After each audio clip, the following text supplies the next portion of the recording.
Thank you immensely. I feel very privileged to be given this opportunity, and I shall speak with supernatural rapidity in order to cover a great deal of ground in 13 or 14 minutes. I shall pay no attention to that clock whatsoever. I will tell you that I feel a little self-conscious about possibly introducing a discordant note into these proceedings, but I'm speaking from the heart, and I beg you to bear with me. As you may not know, I'm a Canadian. My country is currently embroiled in a fateful election campaign. One of the critical issues is a demand for a commission of inquiry into more than 1,200 missing and murdered Aboriginal women.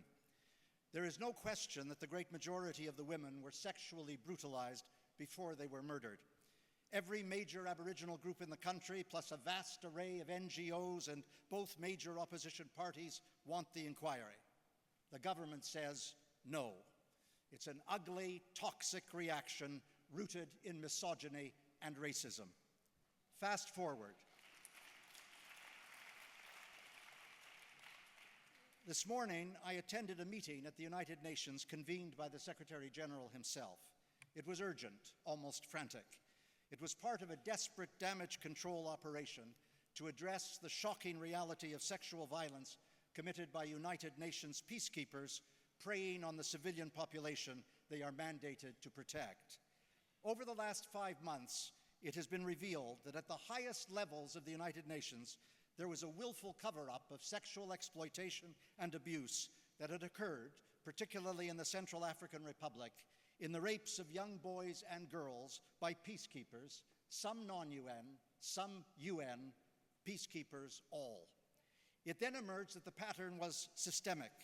The world has been lied to, information has been suppressed, horrific things have been done to women and girls in a number of countries where peacekeepers operate, and we've received nothing but distortions, evasions, and prevarications. It's appalling. And the revelations were so damaging in the last few months that Ban Ki-moon was forced to establish an independent external review panel chaired by a former Canadian Supreme Court judge with a deserved reputation for ferocious integrity to review the entire domain of sexual exploitation and abuse and make recommendations. Her report is due in November. Now, why is this so important? Well, here we are in New York, the throne of political and economic power, with the United Nations ensconced as the embodiment of multilateralism. And however reluctant you may be to believe it, the United Nations is the ultimate standard bearer in the battle against sexual violence. Whether it's the unspeakable barbaric atrocities of ISIS, or rape as a strategy of war in the Democratic Republic of the Congo, or peacekeepers run amok from Haiti to Liberia to the Balkans, many of whom, incredibly enough, are protected by immunity, or marital rape in Pakistan, or gang rape in South Africa, or the sexual assaults on Aboriginal women in Canada, or football teams assaulting women in the United States, or simply the worldwide pandemic of sexual brutality against women that seems to have no end, that is understandably so seldom reported, that is rarely prosecuted, even in the most sophisticated of societies where the pretense of gender equality exists, the United Nations is, with constant access to 193 countries in the world, it's obligated to set the norms to protect and secure the human rights of women. But the failure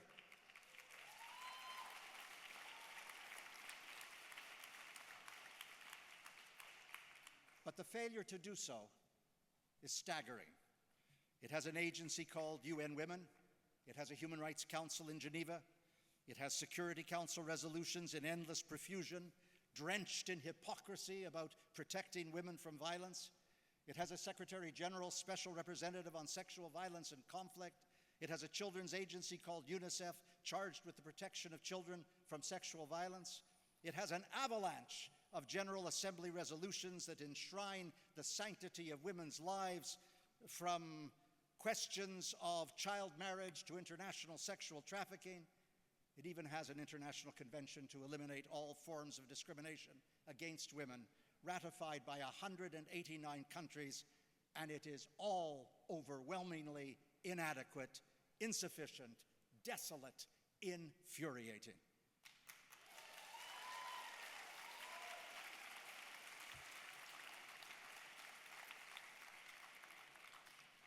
Throughout the panorama of alleged good intentions, there endlessly surfaces the voice of Ban Ki-moon, as was the case this morning, uttering rhetorical banalities year after year as things get worse, a man who has not the slightest idea of the importance of gender, except in the words put before him by his spin doctor miscreants.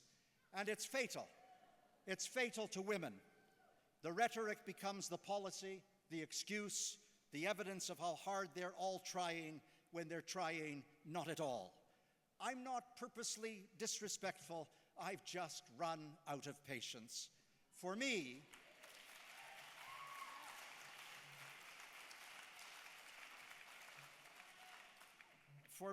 the failure of this centerpiece of the international community is a truly abysmal comment on the men who overwhelmingly occupy the citadels of power.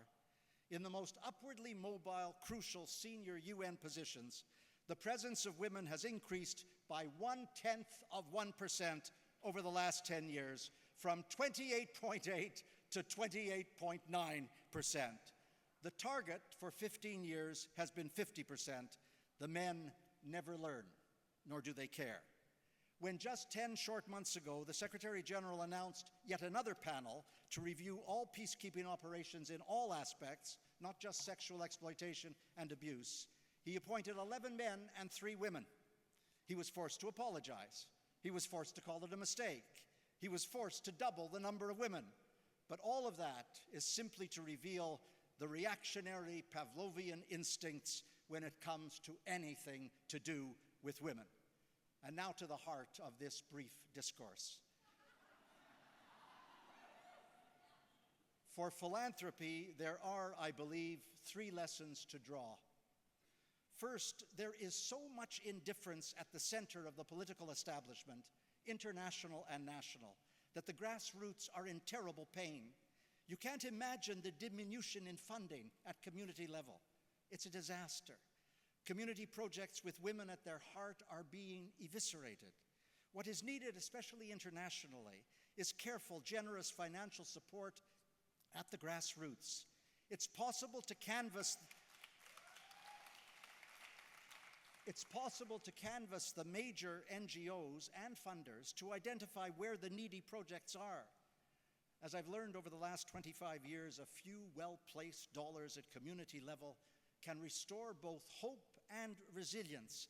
And it's the women, courageous, loving, indomitable, who provide the leadership at community level.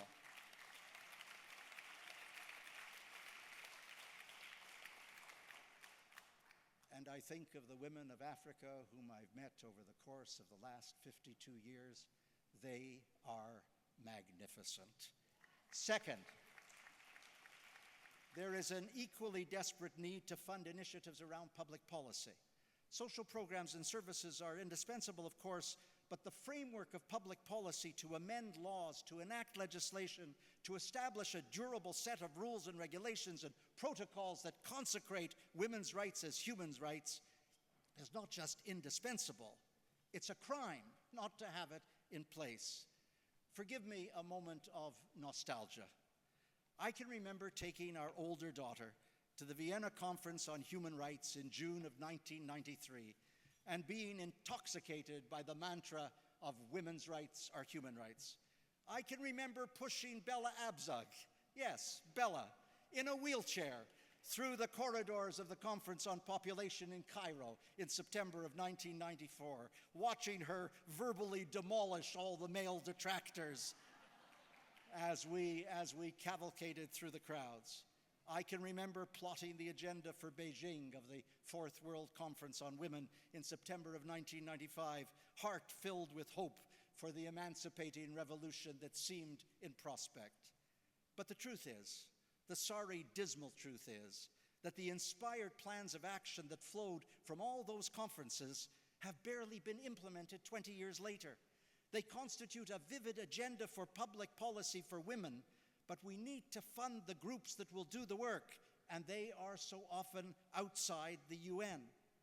Finally, and this is both difficult and a little presumptuous, I want to appeal to you to make your voices heard, either as individuals or as the collective women moving millions. I realize that there are undoubtedly political differences in this room, but there are no differences when it comes to espousing the rights of women. You have the opportunity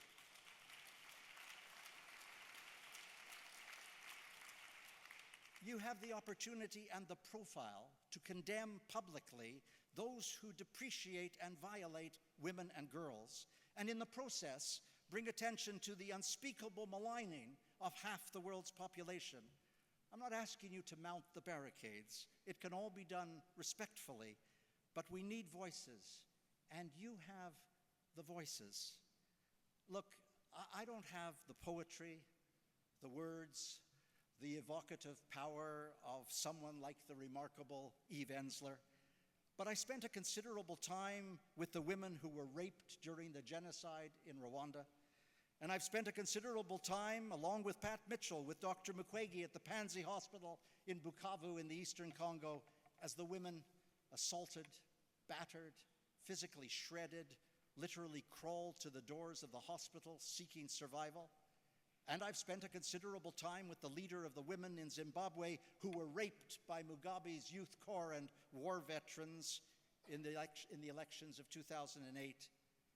And I guess, most of all, I spent almost 6 years of my life watching women die unnecessarily in hugely disproportionate numbers, day after day, in the abattoir of the AIDS pandemic, where every country in southern Africa felt like a graveyard. I can't stand it anymore. My entire emotional range moves from rage to rage. I watch now with you the march of misery of the Syrian refugees, the great majority women and children, the indefensible resistance to absorbing thousands, the staggering paralysis of the world's leaders in resolving the catastrophe. But even as the heart sinks and the senses recoil, there's no time for despair. Despair leads nowhere. We just have to keep the battle for social justice and gender equality alive. We'll effect social change by driving it forward from below, from civil society. I tell my students that the single most important struggle on the planet is the struggle for gender equality.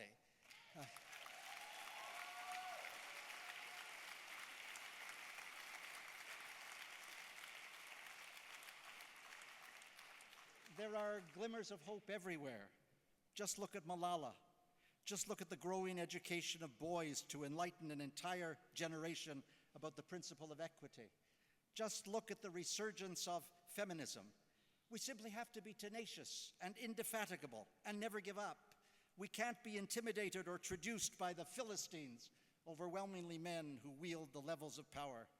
They're on the wrong side of history. They will lose. I'm incredibly fortunate. I married a feminist. I live in a feminist family, and I love it. I co-direct AIDS Free World with an extraordinary feminist from Boston, Paula Donovan, and with our little band of colleagues, we see these battles as life itself. And I look around this room, and I know that there are a great many people here who can make a profound contribution to ameliorating the human condition. Please do so. Thank you for having me.